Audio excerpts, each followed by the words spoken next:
Hey gang, Uncle Boy here from Reddit Force. Welcome back and thanks for tuning back in. So this war is going to be a little different than some of the ones that you've seen. What you should know about what it is that we're doing right now is that we are in a state of transition just in terms of our attack strategies. I have to give the team enough time to get their troops up to speed, to get their heroes up to speed. So, we do like a blitz of clan wars and then we take a break. And, that gives people time to war, to farm up resources for war and upgrade their heroes. Just to make sure that everybody stays frosty, we do one practice war in that week, and in this practice war we push nothing but experimental attacks. So if anyone wants to mess around with Valks or loons or any composition that they think could work, we throw it down and then we analyze it. And we've been doing this for a couple of wars, and it's unearthed a lot of really cool things. So if you're a clan leader right now and you guys might be struggling with moving your clans in that 3-star direction, this is something that you might want to consider. Just do one war where everybody tries a composition they've never tried before, purely for the purposes of diagnostics. You run the war and then you study to see what went wrong, and then you try to fix it on the next one. Now, in terms of the four examples that I want to show in this recap, they were again Town Hall 9 attacks. 2 of those attacks were on Town Hall 10 bases, and then the other one were two 3-stars. Again, another mass witch base, another mass witch attack, and then a GoWiWi attack against a pretty common base. But we'll go ahead and start up with the Town Hall 10 attacks. This was their number 4 position. This was their number 4 guy, and I believe I'm in the number 9 position. He's got level 2 Infernos, and this is a fairly rushed base in terms of the walls.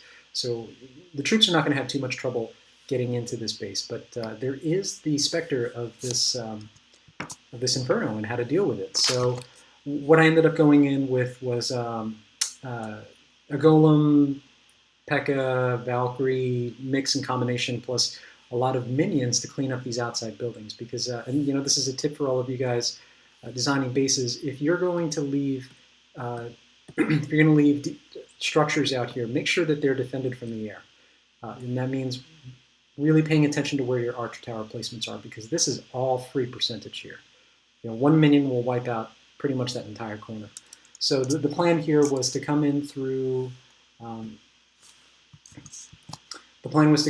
this side by setting up the golems and the tanks, and then jumping into the core to take out the town hall, and then cleaning up the remaining percentage using using minions.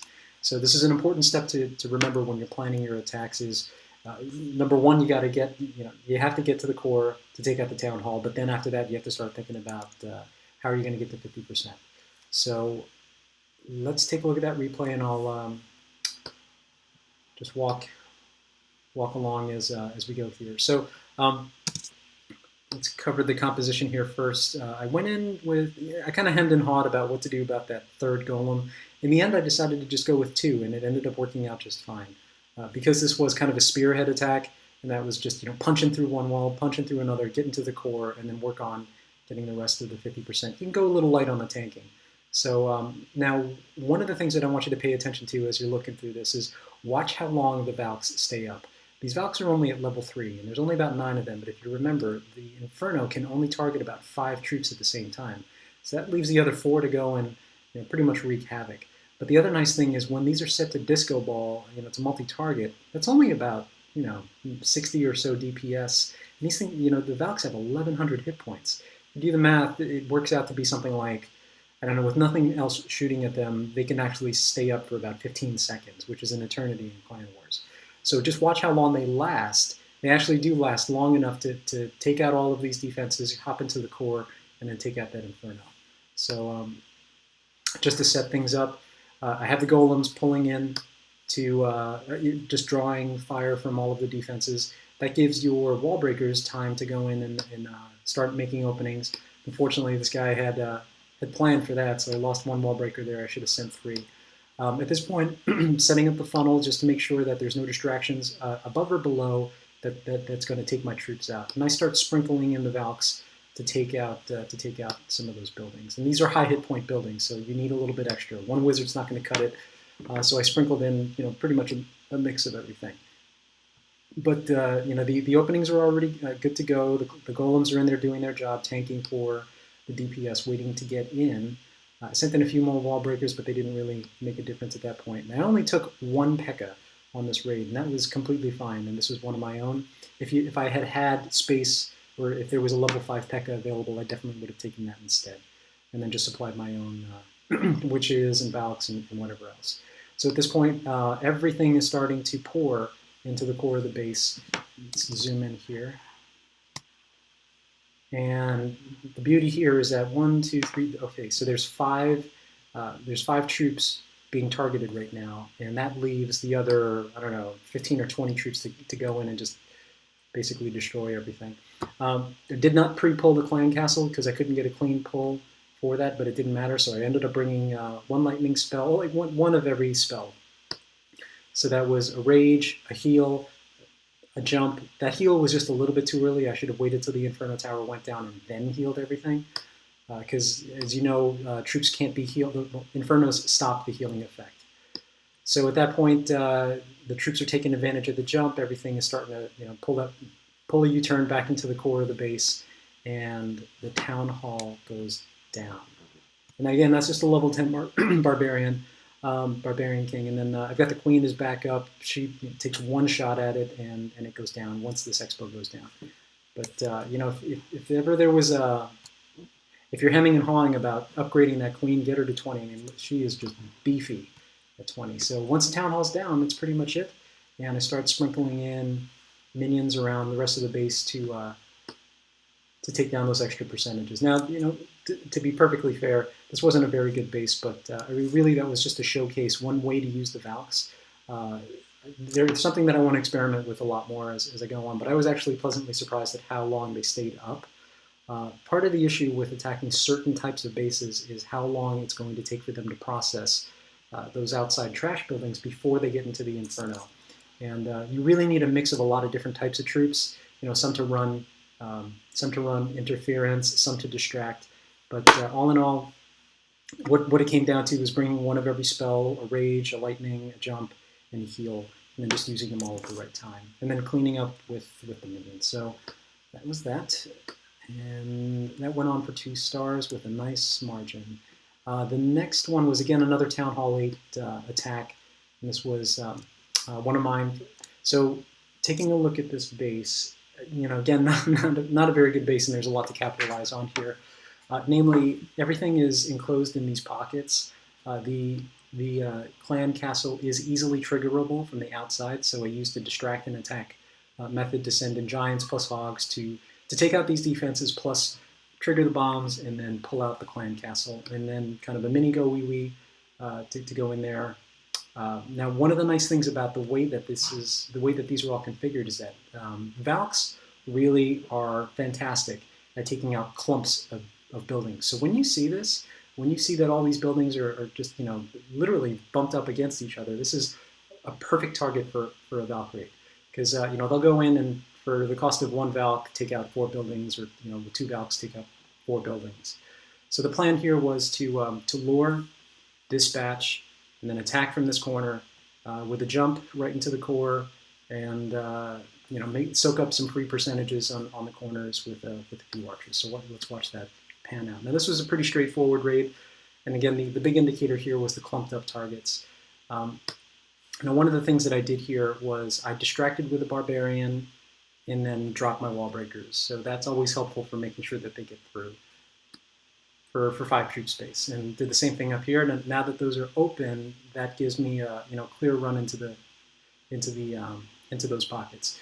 And what's nice about using a mix of giants and hogs is that you get the tanking of the giants, which is about 900 something hit points, but you get the DPS of the hogs. So you get the best of both worlds when you're using those, rather than just using 4 giants or 4 hogs. So for the cost of a few wall breakers, I was able to get that pull. Now at this point, nothing too special here. These were good clan castle troops, because the mix of different types of troops, the speeds at which they all go, makes it really difficult to corral everything into one group so that you can take care of them. But again, there's very little that you can't take out with witches and thoughtfully placed wizards. So here, let's just watch this as this goes down.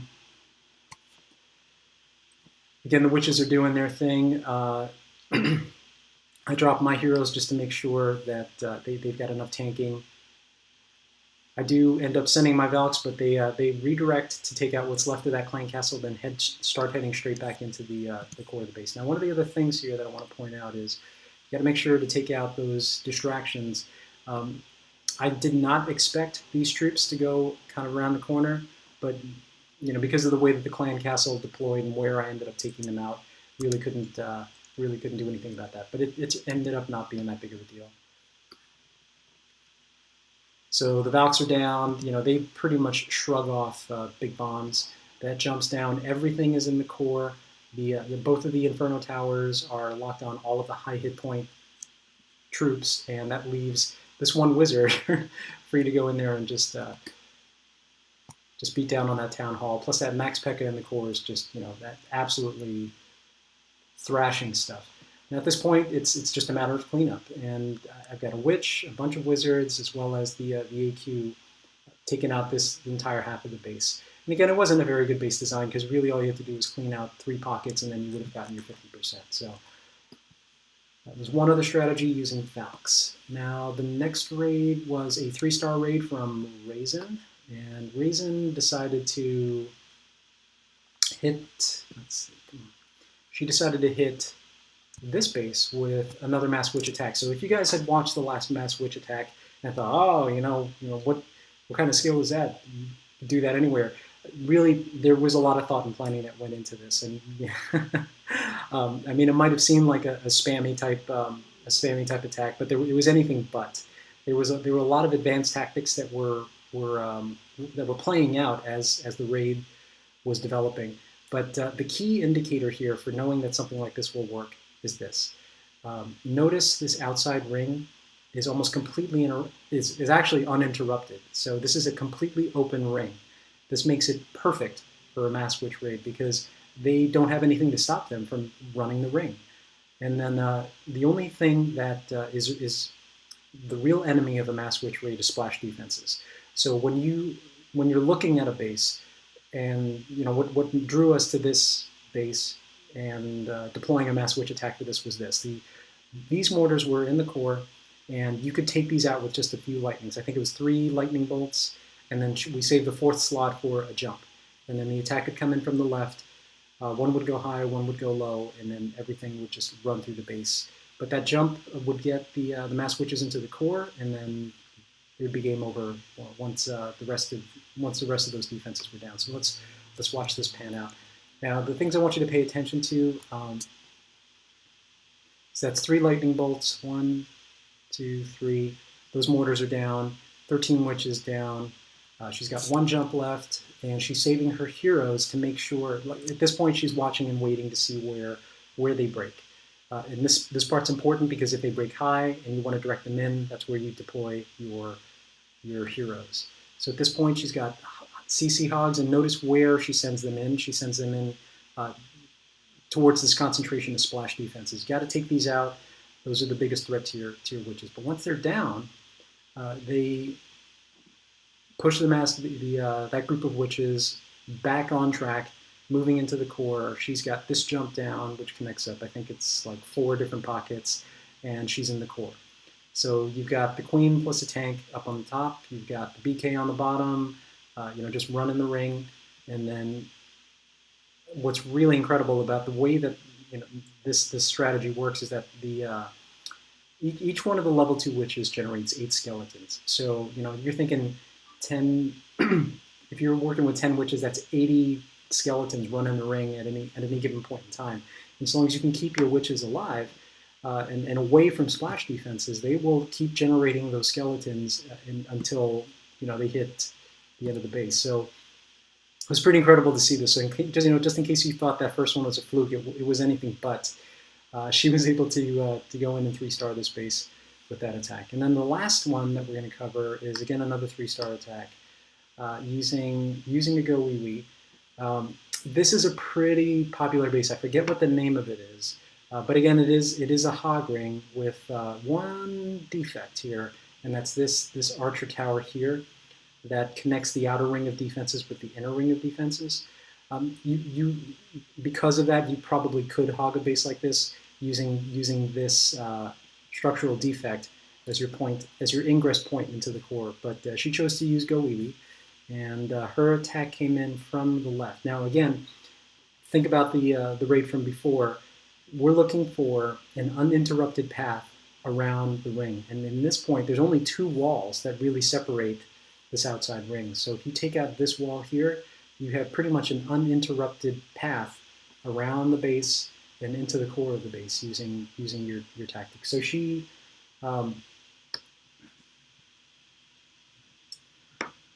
let's see, just watch this play out. So 2 golems, 1 high, 1 low, actually 3 golems, excuse me. 6 witches this time around, a couple of hogs just to take out some of the splash defenses, I believe.